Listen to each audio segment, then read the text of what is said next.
मेरे प्यारे विद्यार्थियों एवं समस्त बिहार वासियों, आप सभी का सादर नमस्कार है। आज जो है मैं आप लोगों के लिए ये जो वीडियो मैसेज दे रहा हूं,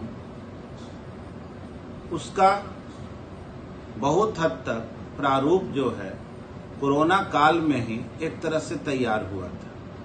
कोरोना काल में हम लोगों ने देखा था कि चाहे लोग दिल्ली से पैदल आ रहे हों, जयपुर से पैदल आ रहे हों, सारे बिहार के लोग जो हैं और उनकी जो हालातें थी बखूबी आप देख चुके। उन दिनों मैंने बिहार पर एक कविता लिखा था जिसका शीर्षक मैं बिहार हूँ। शायद आप लोगों ने सुनी हो, देखी हो, यूट्यूब पे डाला हुआ भी है। और मैंने एक लाइन लिखा था उसमें कि हर बिहारी से पूछता हूँ, क्या इतना भी लाचार हो तुम? क्यों खामोश सब बैठे हो? क्या वाकई में बीमार हो तुम? सता नहीं व्यवस्था को भी जल्द बदलने आना होगा। जात पात से ऊपर उठकर एक ऐसा दल बनाना होगा जो मेरी जज्बात को समझे, जो हमारी बात करे। विषमता शिक्षा पे पुरजोर कुठाराघात करे। सोया मगर शेर हूं मैं, कुछ पल का ही अंधेर हूं मैं। जोत नया जलाएंगे, नया बिहार बनाएंगे। साथियों, कहना ये चाह रहे हैं कि वो दिन आ गया है जब हम लोग नया बिहार बनाने के लिए एक प्रारूप को तैयार कर चुके हैं। हाँ, ये हो सकता है कि पहले से जो भी दल मौजूद रहे हों, आप किसी न किसी दल के सदस्य रहे हों, समर्थक रहे हों, लेकिन यहाँ पर ये सवाल नहीं है कि आप किस दल के समर्थक रहे हैं, किस आधार पे किसका समर्थन कर रहे थे।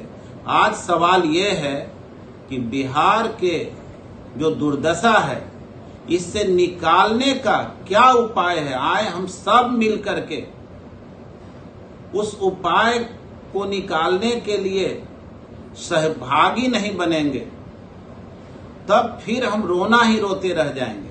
हम लोगों ने देख लिया 10 साल तक केंद्र में बीजेपी की सरकार को, और पिछले 30-40 सालों से कांग्रेस की सरकार को, जनता दल या आरजेडी के सरकार को, या अभी वर्तमान में नीतीश जी के सरकार को।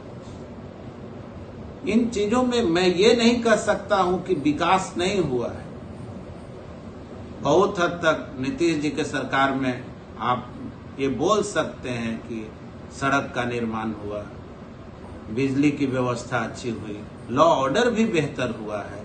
लेकिन फिर भी एक समय होता है, समय के साथ घर के भी गार्जियन बुजुर्ग हो जाते हैं और शायद उनकी इफिशियंसी उस लायक नहीं बच जाती है जिससे जो हमारी जरूरतें पूरा हो। पिछले 30-40 सालों से बिहार जो है सबसे पिछले पायदान पे है, हर इंडेक्स में सबसे नीचे है। जो कभी ज्ञान के धरती, शान की धरती हुआ करता था, आज वो पिछड़ेपन का प्रतीक बन गया है। बाहर में आप जाइए तो बिहारी एक गाली के तरह प्रतीत होता है।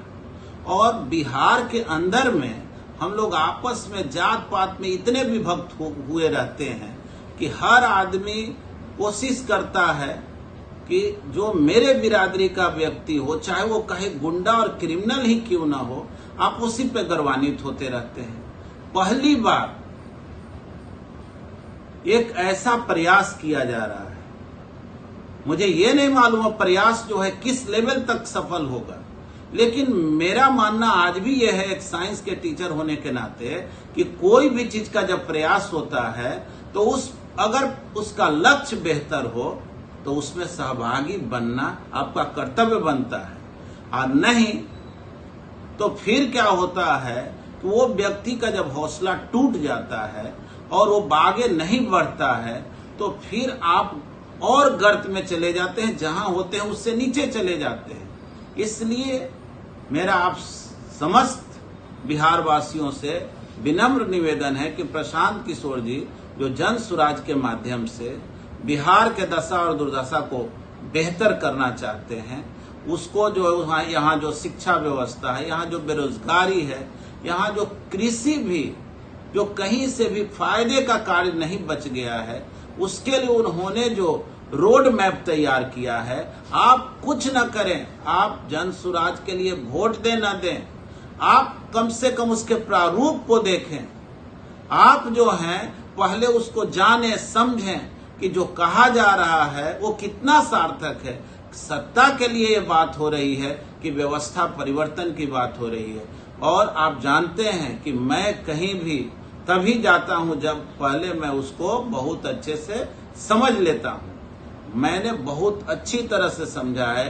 प्रशांत किशोर जी से अनेकों बार हर मैटर पे क्वेश्चन किया है कि अगर आप ये बोलते हैं कि आपने शिक्षा के लिए वोट नहीं दिया तो आपका शिक्षा व्यवस्था कैसे सुधरेगा, आप नौकरी के लिए वोट नहीं दिया तो आपको नौकरी कैसे मिलेगी। इन सभी बातों पे मैंने उनसे क्वेश्चन पूछा कि अगर कोई वोट आपको देता है तो आप शिक्षा व्यवस्था को कैसे सुधारेंगे, आप रोजगार को कैसे व्यवस्थित करेंगे। तो उन्होंने जब प्रॉपरली जवाब दिया, जब चूंकि एक छोटे से वीडियो में सारे जवाब को संकलित करना संभव नहीं है, इसलिए मैं आप लोगों से विनम्र निवेदन करता हूं कि 2 अक्टूबर को वेटनरी कॉलेज के मैदान पे जो जन सुराज का स्थापना दिवस है, उस दिन जो पार्टी का निर्माण होगा उसमें सहभागी बने और निश्चित रूप से आप जो हैं प्रशांत किशोर जी के हौसला को बुलंद करें। मेरे सारे विद्यार्थी जो अलग अलग शहरों में होंगे, क्षेत्र में होंगे, अपने कार्यों में व्यस्त होंगे, क्योंकि मैं ये मैसेज आपको कुछ दिन पहले इसलिए दे रहा हूं कि आप कृपया करके समय निकालें। और दूसरे शहर में भी हैं तो आपके प्रदेश की बात है और आपकी बात है और आपके आने वाले पीढ़ी की बात है।